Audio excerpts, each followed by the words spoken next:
Mr. David Nolan. He is originally an attorney here in the state of Oregon, and he has a company called HR Central Corporation.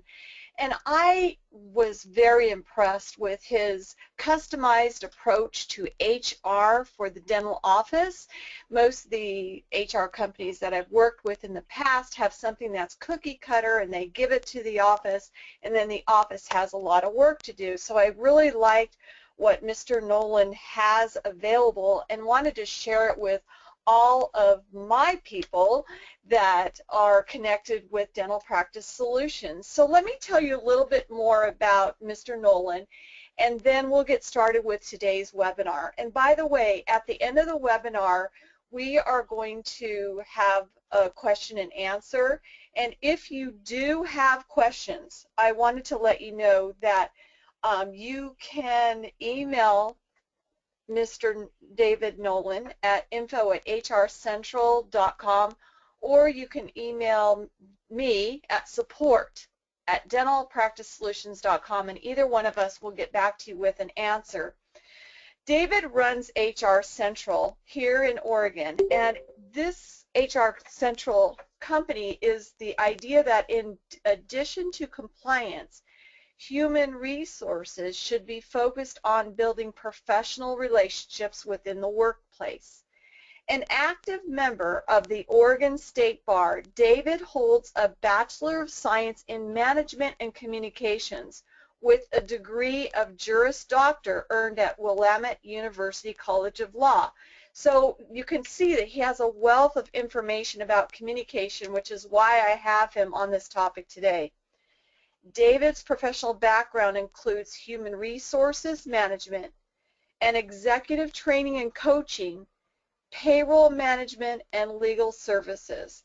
And he has a passion for conflict resolution and communications. David utilizes his experience, training, and skills to promote professional relationships. So please help me to welcome Mr. David Nolan. David, are you there? I am here. Thank you so much. I know you're extremely busy, and my people, the dentists, have requested Fridays at 1 p.m., so thank you for taking time out to be with us today. Oh, you are very welcome. Friday afternoons are perfect for me, and this is what I love to do. Great. So I'd love to have... I'm going to let you take over, okay? Sounds good. Thank you, Debbie. You're welcome. Well, welcome to Is Your Team Dynamic? And here I want to talk a little bit more about building out your team and working on it. But to start with, as Debbie mentioned, I wanted to, there's my name, I wanted to make sure that you had a picture that matches to the voice you're hearing over there, so you can at least visualize me going through on this. Now starting, and I'm just going to jump straight into the presentation on team building. And I always want to start with the question of why. Why do we want to discuss this? Even though most of us know, and you joined this webinar specifically to learn more about team building, but what does team building really produce? And what do we want to produce in your practice? Well, I want to start with improved communication. You want to start with how does your team work together? Communication is where it comes down to. How do you provide information to each other? How do you share that information? This part of the communication within a team can help increase your productivity and quality of service. Your patients deserve a high level of service. And in order to get that, they have to be working with a team that blends very well. In addition to increased productivity and quality, you come across enhanced job satisfaction and loyalty. Most employers, if not all, do not like to have a lot of turnover. You want to maintain your employees for long term. How do you do that? You help create an environment where they feel welcome and wanted to be there and valued. And that's part of where team building comes into place, because they can come in and they're not dreading going to work. They're going to work to go for that goal of high level of patient care. The next part of team building is reducing your wasted time. A lot of practices and even outside of dental offices, there's a lot of wasted time that comes with miscommunication, duplications of jobs, or just simply nobody's looking at the process flow. All of this comes together to create, I believe, one of the #1 goals for dental practices, and that's increased patient satisfaction. You want to build loyalty out of your patients. You want them to come back. You want them to brag about the services they got at your office. And you do that by having a positive and dynamic team. So how do we do that? Well, let's start with identifying how is our team doing today. Look for the dysfunctions that are going on within your team. In order to fix a problem, you have to find it. And we start with, when we're looking around our team, do you see a lack of purpose or goals? Has the leader been established? Has your leader established that purpose and goals? Generally, the leader is you. Have you sat down and thought about what is your vision for your practice? Have you communicated that? Have you created that vision? What is the purpose or goal that you're creating?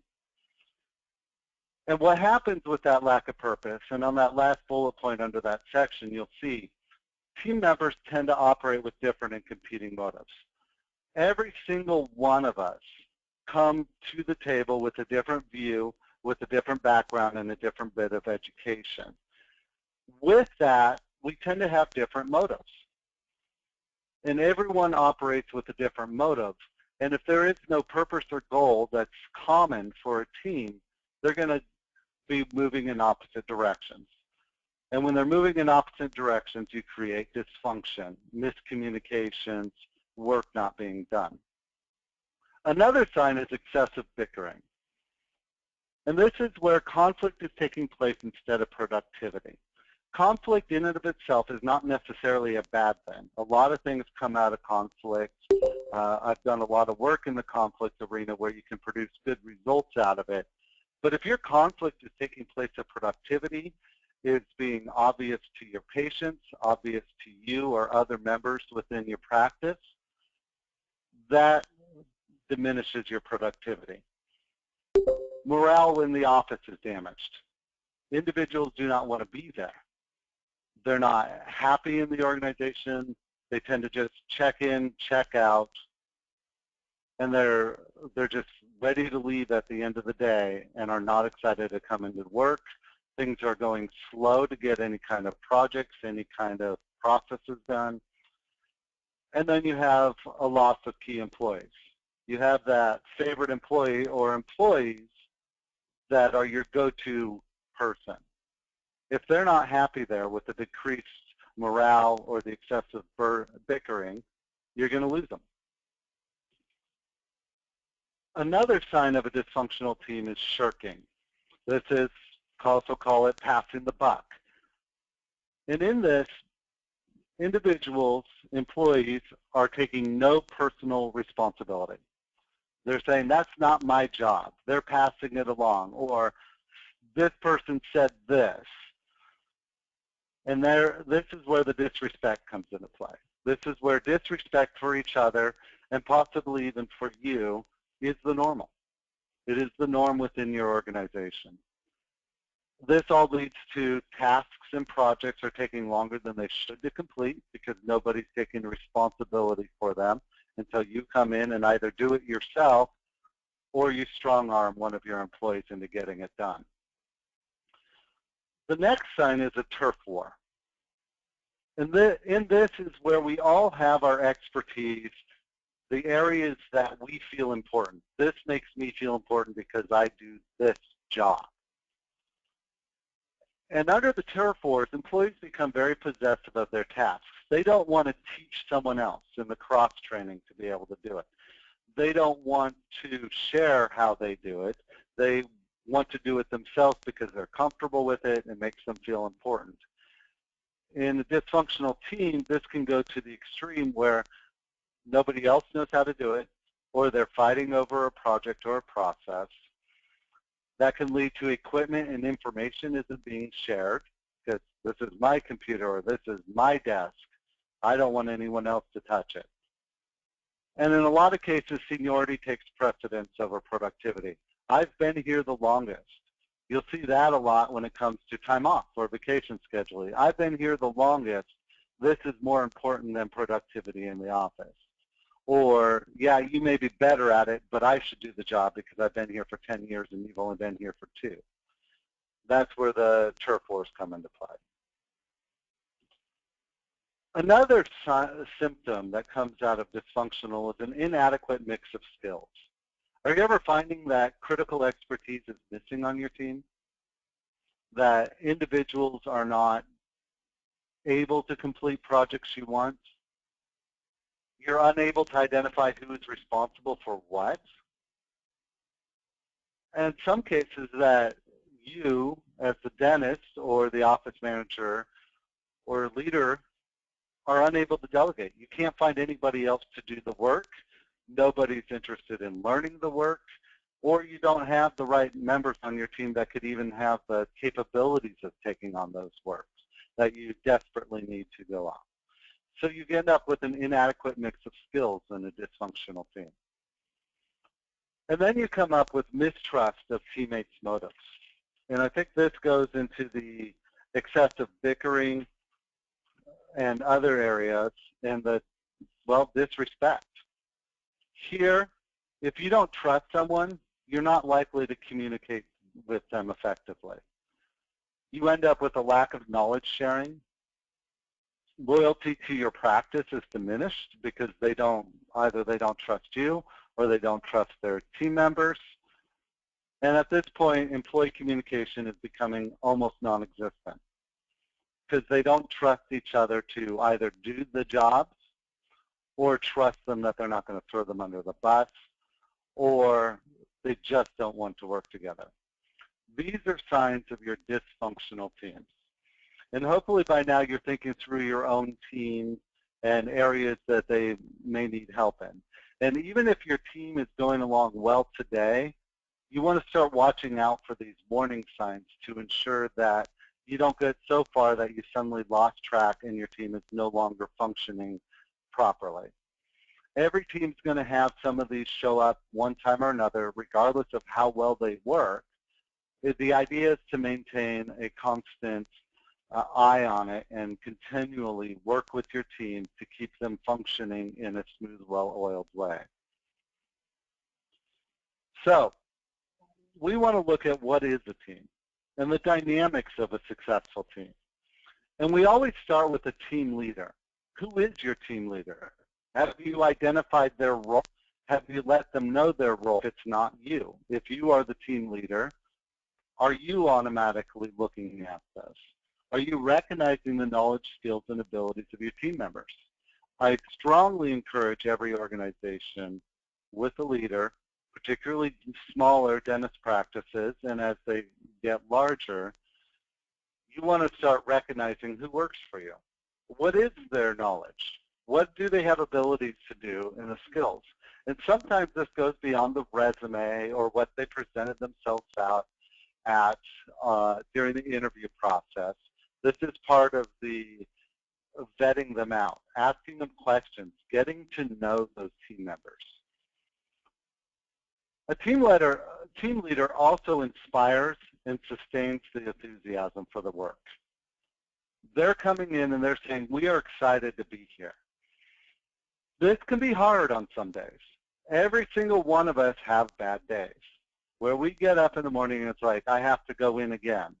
Or something is going on with your business and you're struggling with it. And trust me, I know. I run my own business. Not every day is a happy, joyful day as we want them to be.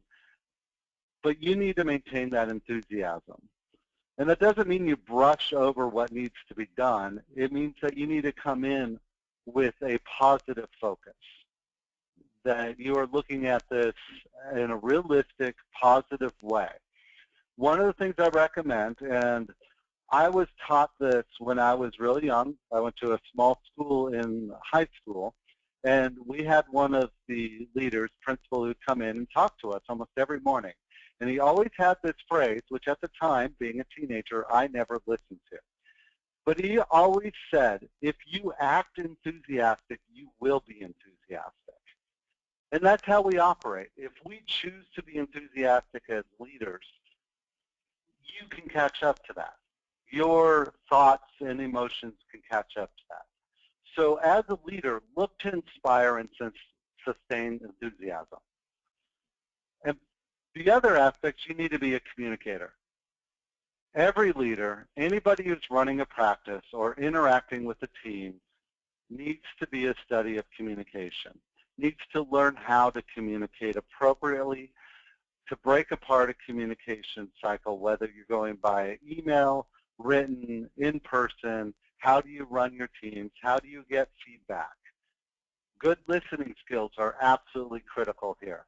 And that could be really difficult for those of us who have a busy schedule, because we have to learn how to be patient, have to learn how to actually listen to what they're saying without thinking ahead of what we have to do next or how we're going to respond. But we need to actually listen to them. A team leader resolves conflict immediately, starts to see the signs of the conflict, and starts addressing them almost immediately, with the idea that we don't want conflict to get out of control. We don't want conflict to the point where you have two employees yelling at each other in the front staff while patients are looking at them really oddly.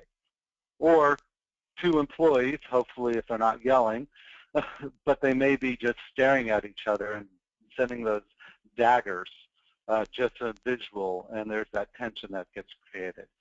You as a leader need to recognize that and be able to pull from that and identify what's going on and how to resolve it. And then keep your team focused on the goal. Identify what that vision is for your organization. Keep them focused. Consistent reminders. Regularly letting them know, hey, this is our goal. This is where we're going. This is what we're doing as a team. The other aspect of the team is a team member. And you could break out different aspects of group membership, and we'd spend all day tearing it apart. But in general, team members need to be good communicators. And part of that's good listening. And this may mean that you might need to talk with them about communication. Just sit down and have that half-hour conversation with your team about communication and how you work together. Good team members tolerate diversity. And by diversity, not just in how we're categorized in immutable characteristics such as race and gender, etc., but diversity also looks at the perceptions, how we view things in the world, how we view the work, how we accomplish things. That they tolerate diversity and they move it up towards more of a comprehension, a more of being able to identify what other people's cultures are and respect it. Team members are able to approach projects without ego. We all have egos. We all want to feel important, but they're able to set it aside and look towards that common goal, that vision. Where are you going? And they're persistent under adversity. That even on bad days or days that you're busy or workload is suddenly increased, that they're still persistent. They still keep moving towards that goal and that vision. And that always leads to understanding and agree with the goal. When I've gone into mediations and conflict resolution, one of the first things I do with the parties is I identify that goal. And then I'll write it up on a whiteboard or write on a piece of paper and make sure that everybody sitting at that table understands that this is the goal. This is the vision for what we're doing here. A good team member will understand and agree with that goal. Keep in mind as a leader and as you're looking at your team, nobody is perfect. We can set these standards, and every day we might falter here or there. We all have weaknesses just like we have strengths.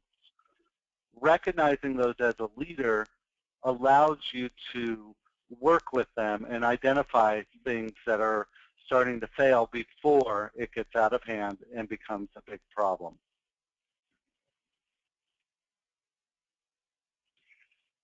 So when you're building your team or you're looking at your team, you need to identify what type of team you have.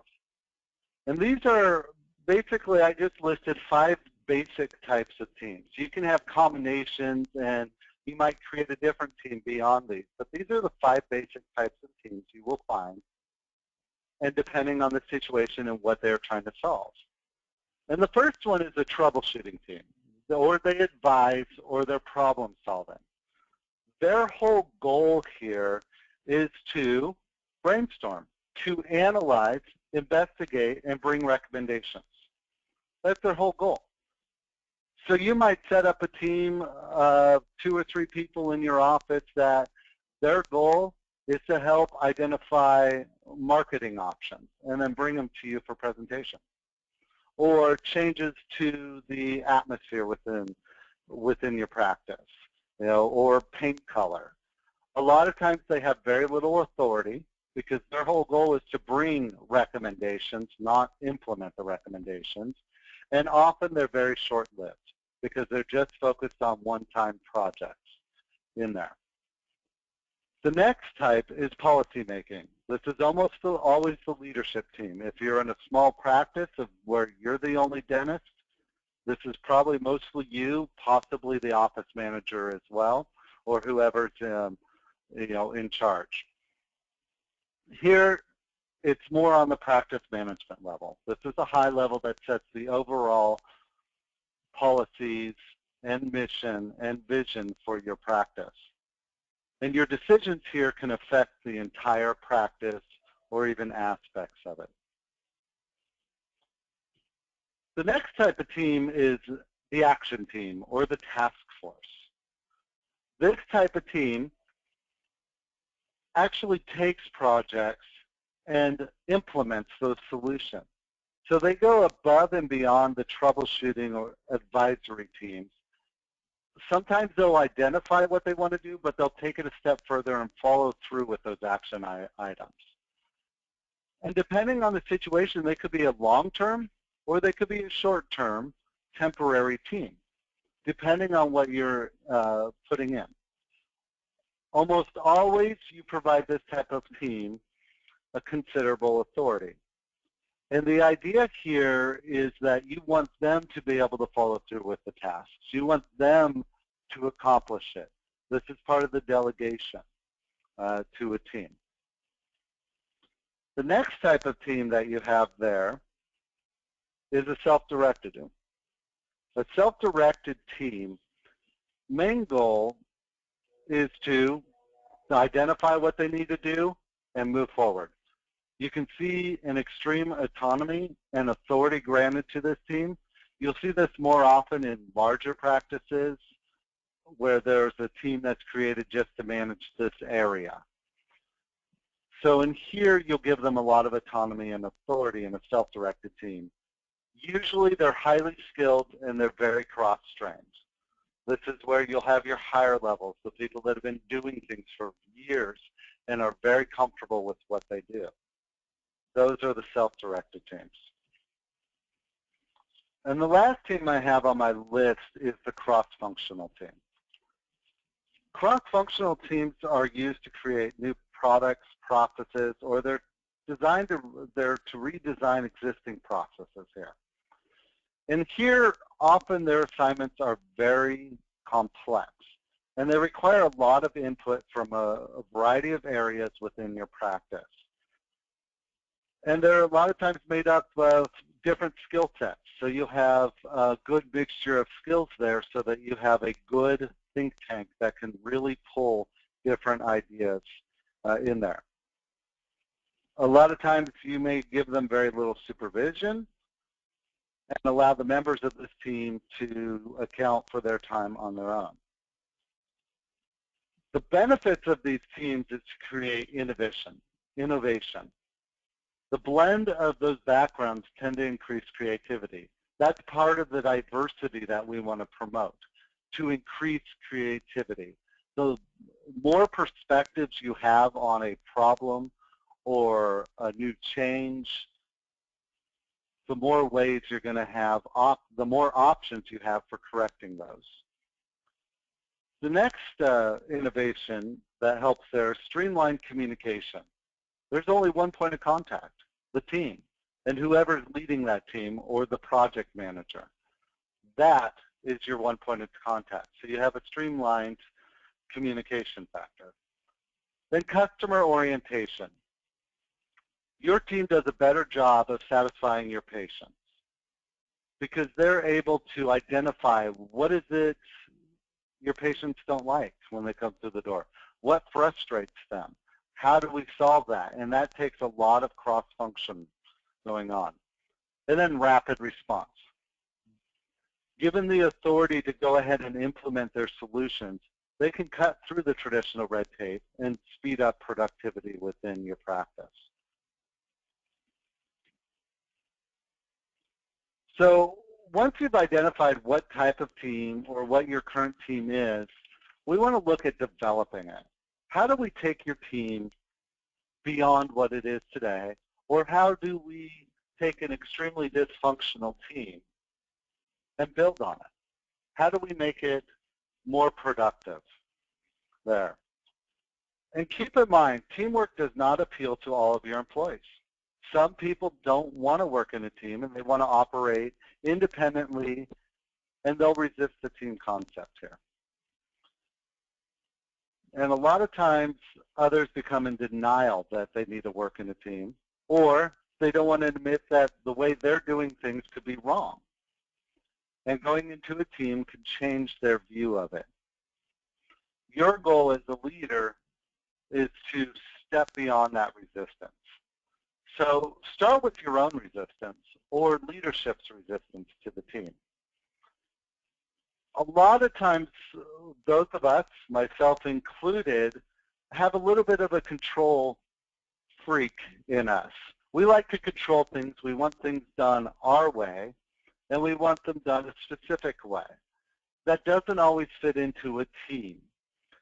Here as a leader, we need to demonstrate that we can move beyond that.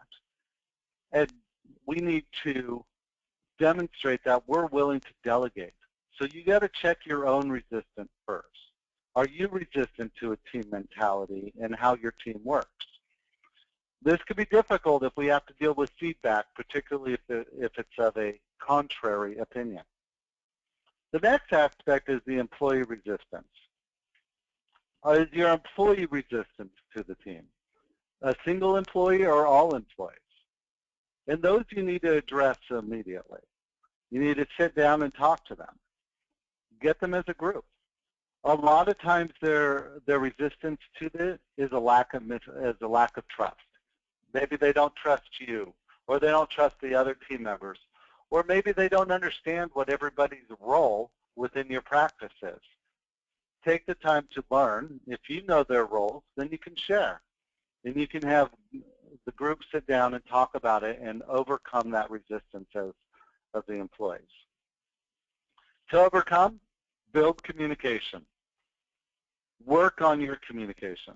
Start as a leader, your own communication, and identify the communication barriers within your own practice, and build safe communication channels.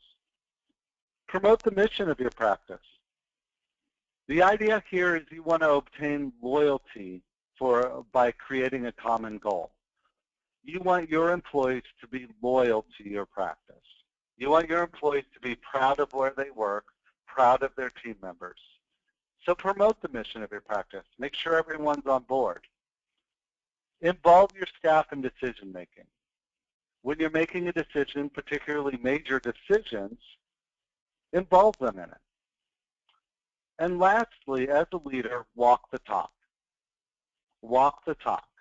If you know you dropped the ball, you may have to come and tell your staff, sorry, I dropped the ball here. I did not handle this problem well, or I'm sorry, I shouldn't have snapped, or I should have accomplished that goal. Just because you apologize for something, it doesn't make you a bad leader. In fact, not apologizing tends to make you a dysfunctional leader. Employees will gain respect for you. The next is hiring team players. When you're developing your team, you want to hire those team players. And start with your job descriptions. When you created your job descriptions, or if you don't have any, I strongly encourage you to start getting those ready and find your resources for that. But make sure you list a team player as a necessary part of the job description. That individuals know from day one that they're expected to be part of the team. Amend your hiring practices. Build a plan for your recruitment. Don't just hire the first person who walks through your door that looks reasonably well and shows up clean. Include questions in your searches that play out that they're team players. Stress teamwork in your process. Look for extracurricular activities or prior positions that show that they have experience in team settings. And the last under hiring team players is establish teamwork expectations, both in the interview process, upon hiring, and then you could take it beyond that, of constantly stressing the team function within the organization. Part of it being in the job description, that's something you can go back and talk to them and point at it and go, look, we talked about this. This is part of what you're expected to be, a team member. The next part of developing a team is know why you need a team. Keep in mind that some jobs don't need a team. A team does not a one-size-fit-all. Everybody needs a team. There are things that you need to do yourself directly. There are things that members of your practice have to do themselves. You don't always need a team. They're not always productive in every situation. You need to make sure that you are convinced that the team is the most productive approach, that your employees are going to work better for this specific task or project. So understand it. And part of this process and thinking will help you identify what type of team are you looking for. Your day-to-day team of interaction and running through on the process and projects just to get the day-to-day work done, or do you have a special project going in? Then blend the personnel. This requires knowledge of your employees. You need to know them. You need to know what their skills are. You need to know what their strengths are, what their weaknesses are. What do they know? What is their knowledge? How do you balance it out? How well do they tolerate criticism or feedback? Sometimes they may not get along with every personality type within your teams. And you got to figure out how to resolve that conflict there. And this may take some trial and error.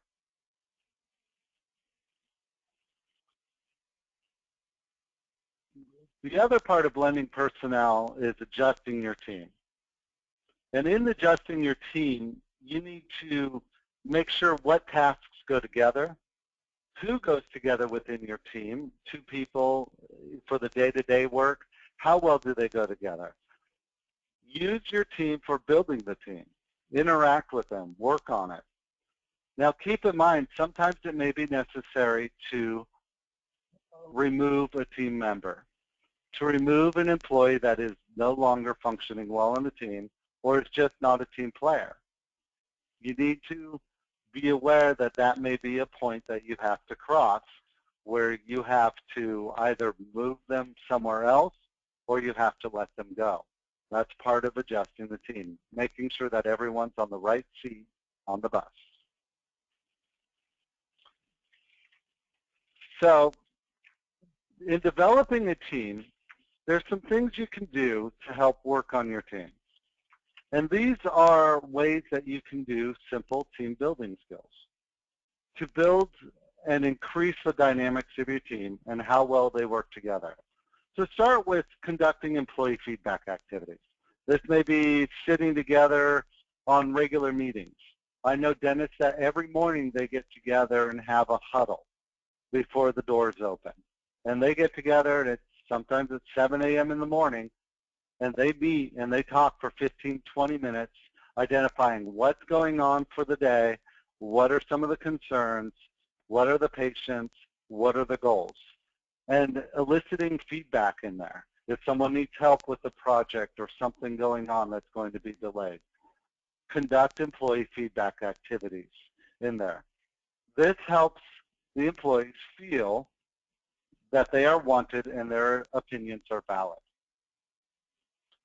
The next part is promote informal addressing. Step out of the formal way of speaking. This helps give your team members reassurance that you're more than just the boss or the leader and that you're not a dictator. So you want to be yourself and act naturally within this, but you want to step out of the formal way of speaking in the formal lines. Always, here's the caveat, always keep this within professional relationship guidelines. You do want to make sure to avoid inappropriate topics or crossing lines that should not be crossed, but you want to promote a friendly atmosphere in your organization. Organize a day trip or a party. Create an informal way for the employees to get together that is more than just focusing on work. This could be a reward for good work by giving them a day trip or throwing a party. You can encourage them to invite their spouses or children or friends, but this allows the employees to take a break from the everyday pressures of work to allow the employees to interact and bond with each other above and beyond the workplace. This could also be, going out for dinner after a hard day of work, but giving them that breather where they're not so focused on accomplishing the task that they're allowed to bond and get to know each other even further. And part of that, getting to know each other, is celebrating successes. Celebrate one another's successes. Offering encouragement and giving someone praise is one of the cheapest ways to increase loyalty. Everyone wants to hear that they're doing a good job. Even those employees that don't need a lot of praise, they want to know that they're doing a good job. And so you want to encourage that. You want to celebrate the successes. So learn to appreciate and acknowledge each other's efforts. Encourage the team members to do that for each other. And as the leader, you can lead by example. And you can encourage this through that praise, that identifying very specific things that they have done well. And you can do this both publicly and privately. And the last on the team building is initiating group discussion sessions. Any major decision where you're unsure, involve the employees in the decision process. Sit down and talk to them. Elicit feedback for changes to your practice. Get your employees' honest view. You don't necessarily have to accept and implement every view, but truly listen to them. This will help provide the employees and team members with a sense that you care and you value their opinions, that they're allowed to give feedback, that they have a safe route to talk to you in that. So this is an overview of the dynamics of a good team and developing a team. Use creativity when you're working with the team. Think outside the box. What works for you? This is a area of your practice that is uniquely yours. Your team, the members of your team are unique. Get to know them, focus on communication within the group, and that will start leading your way towards developing the team. That's pretty much the end of the session on dynamic teamwork. I do thank you for your participation. Keep in mind, HR Central is here to help, so is Dental Practice Solutions. Our goal is to make sure that your practice is working to the best it can be and to build loyalty within your team members for a better patient experience. One of these is I want to make sure to send out, and I will email out to you later today. I will send you a copy of a document that will help with hiring and keeping the best employees you can on your team. And please feel free to send me an email at info@hrcentral.com if you have any questions, or you can send it out to dentalpracticesolutions@gmail.com if you have any questions on that side. Debbie, I'll go ahead and pass it over to you to close out. David, we have quite a few questions that have come in, and is it okay if we open up the chat box? And I know we have a lot of people, some people just joined, and so if they would like to send a question in the chat box, maybe you can take that as well. But I'll start out with some of the, so you'll open up the chat box? The chat box is open, so great. Type away. Okay, so here's our first question. What do you suggest, David, that will help this team to find employees that will be the best fit for them? And what they're saying is that they hire employees, they do a trial run, you know, they have a working interview with the employee, the potential employee, they hire them, and now they turn out to be somebody totally different than what they thought. Like they were on their best behavior, and now they're somebody different than what they were supposed to be. What do you suggest? Well, that can be, I would suggest looking at how you're recruiting and where you're getting employees. And so delving that, I think number one, make sure you're doing at least 2 interviews, sometimes 3. And it's not just because you may have more questions for them, but the second interview creates a little bit more of an informal natural. They've already met you once. The first impression is done. The second meeting, they're usually a little more free flow. They're able to talk a little bit more. I dig into what kind of teamwork experience they have, looking at their experience, how they interact. One of the other things you can do as well within and the asking of questions is take them around the office. Take them around your office and have them meet the other team members that they're going to be working with. I have even seen some practices where the dentist will have someone else, like the office manager, walk them around while the dentist is off doing whatever it is, and then get feedback from that office manager of what they saw. Because a lot of times if they step away from the hiring manager and meet with others and their hiring manager's not there, they might become someone else. You know, one of the offices that I was talking to, if you don't mind, I thought it was kind of interesting. What they did was the doctor paid for the team members to take the potential employee out to lunch or out to happy hour or whatever, and they just thought they were having a good time with them, but they were actually doing, you know, an interview to see what that person was really like, and I kind of like that. What do you think? I think it's a good way to get them in an informal situation, and if you're looking for someone that's going to be a good fit for your team, that's a good way to do it. So if you already know they fit the expertise and the skills you're looking for, and you're just making sure that they fit in well, that is a very good way to do it as well.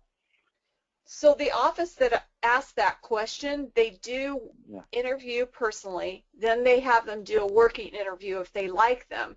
But they said that after the working interview, once they were hired, that's when they changed. So I don't know, maybe the team member, I think that option of the team taking them out to happy hour to see what they really like, maybe that's an answer, or are you suggesting that they do more than one working interview? I would do more than one working interview. If that's a common problem they're having, I'd also want to look at what kind of questions and coach them through what they're actually interviewing for. Okay. So very few people are trained on how to interview. Yeah, I know. And that's across the board. Yeah, you're right. So the other question that came in is, what are questions that we should be asking? What are some questions, can you give examples, David, that will help these offices to know if the employee is a good fit for their team? I would start making, it's almost like a customized question. You always want to have an open-ended question when you're interviewing. Yes, no questions, they don't respond well. So when you're really trying to find out a little bit more about their teamwork experience and how well they'll fit in, you may ask them how they did, how they worked in their team and what role they took in their team at their prior job, wherever they worked. Or if you're hiring them straight out of school, ask them to talk about a group project they worked on and how they felt about it in their role. But be prepared to ask follow-up questions. So you're listening to what they're saying and find questions you can ask and dig in more about it. Don't let them just go on their script that they may have memorized for interview process, for the interview process. I know, everyone does it. It's been a while since I've interviewed for a job, but yes, everyone has memorized the script. So start asking questions off of that. Dig in a little bit more in that situation. Okay. So it's basically when you're interviewing, you almost have to be listening 80% of the time and then dig in deeper to their answers. Is that what you're saying? Yes, exactly. You want to always keep that 80-20 rule in mind. Sometimes less, it could be 90-10, where you're only talking 10 to 20% of the time. Okay, that's a good rule of thumb, David. Thank you. Well, Another question. It's one of the biggest mistakes in interviews. It's the hiring manager talks too much. Now, another question is, this is something, you know, we in dental offices, there are a lot of women, and women, there's always some gossip. My team, one of my offices right now is saying, oh, we have so much turmoil with these women. And so how do you suggest that these offices handle conflict that occurs between the team members? Is that something where doctor handles it, or does doctor oversee that? And what do you suggest? Well, I'm going to stay away from the gender identification there for a bit. Sorry. But conflict can come in anytime. If you're dealing with gossip, sometimes you just have to sit everyone down and talk to them about it and bring it up. But if it's gossip of very personal nature, you want to make sure to start cutting that off, because you can start leading into a dangerous legal area, even if gossip is like gossiping about a team member who's doing something outside of a personal nature. To some degree, you could start creating a harassment conflict. So you need to make sure that you're identifying and paying attention to what's going on if it's going to go down a route where someone's feeling harassed or bullied within your team. That's the extreme cases of it. The conflict is you want to start looking at conflict resolution. And I encourage any manager or leader to be studying conflict resolution. There's a lot of good books you can pick up on it, on conflict resolution, or trainings you can get as well, or just individual talking it through. So what my suggestion is really quickly on conflict is identify what's really going on. So if you know two employees are fighting, find out what's going on and sit them down and talk to them individually, one by one, and ask them what's going on. And if they say nothing, then you go, well, at this point, if neither of them are saying anything's wrong, then you have to start reminding them about being a team player and their role. But that's the idea. It's almost like having to be a parent with two children. It's identify, okay, what's going on, and then setting the rules and the boundaries that need to take place within your practice. There is a book. It's called, I just looked it up here. It's Crucial Confrontations. Have you heard of it before? I have. It's a good book. There's quite a few in there for conflict resolution. One of the better ones that actually covers not just conflict resolution, but it covers conversations. I strongly recommend this book to everyone, not just leaders, but everyone, and it's just called Difficult Conversation. Okay. As simply as that. Okay.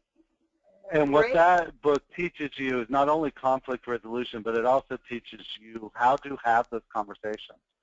Okay. And my favorite part about the book is this one quote: "You cannot candy coat a hand grenade."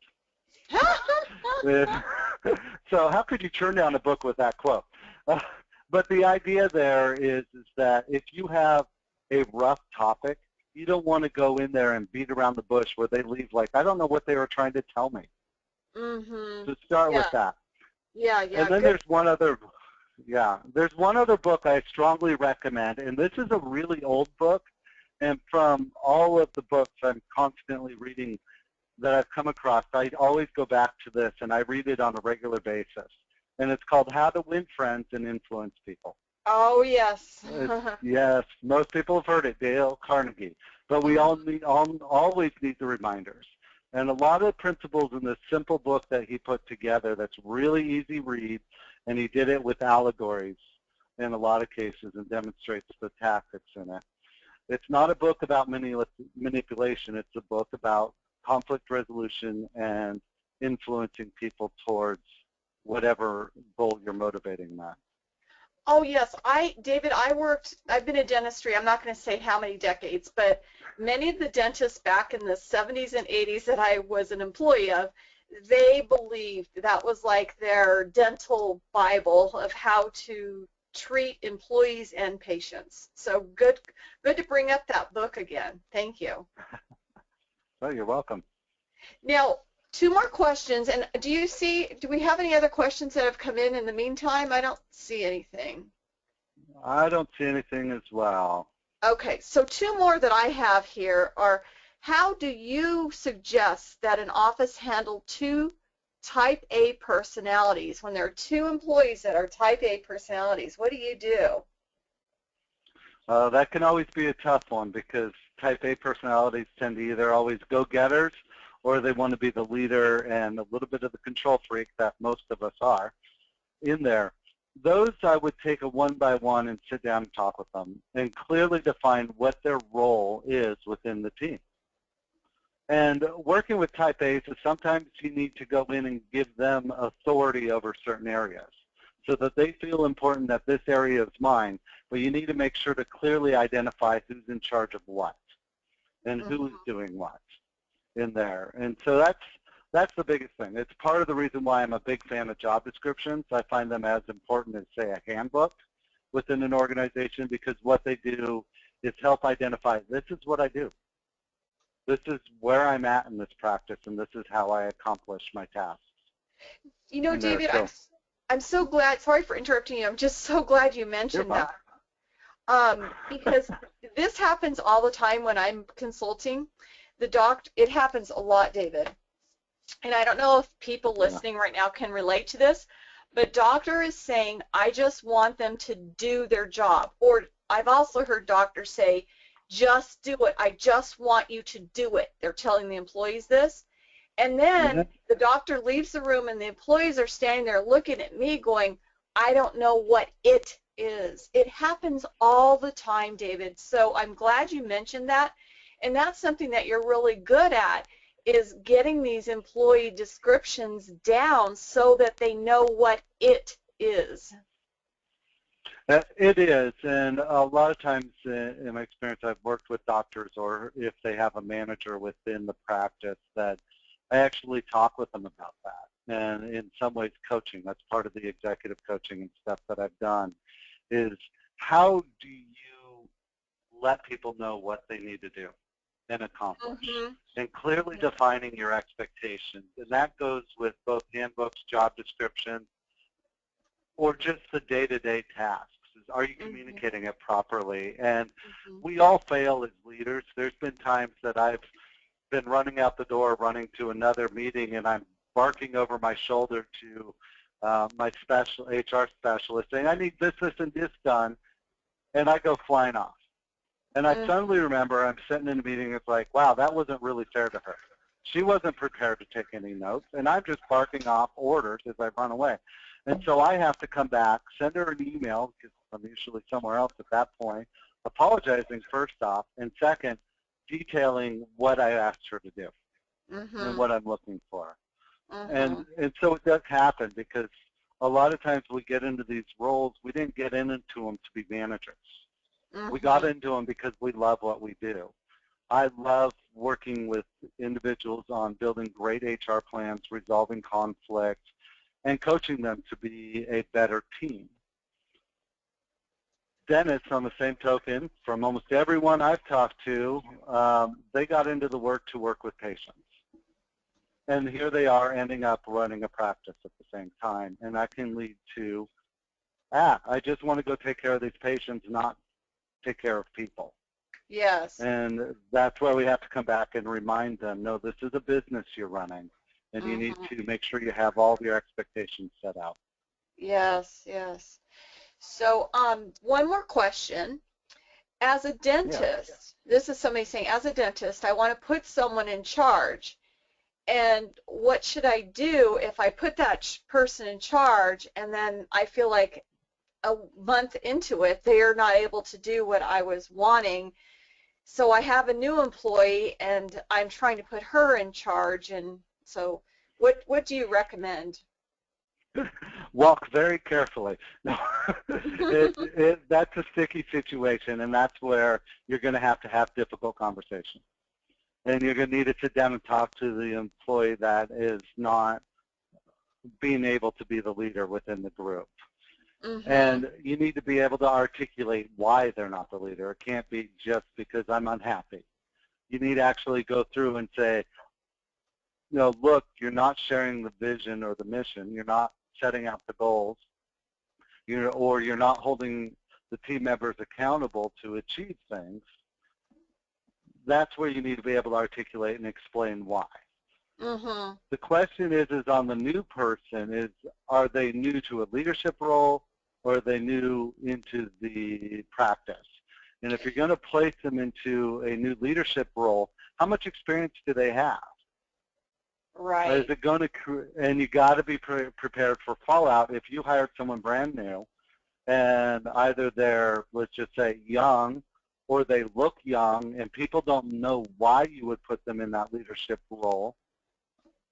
You need to be able to articulate why and Yes. explain it. And And again, you can create an issue of, again, a potential discrimination issue as well. mm-hmm. If you're not able to articulate your reasons behind it. So really think hard before you just do with something like that. You really So, have to articulate and describe why you want to make those changes and then communicate them.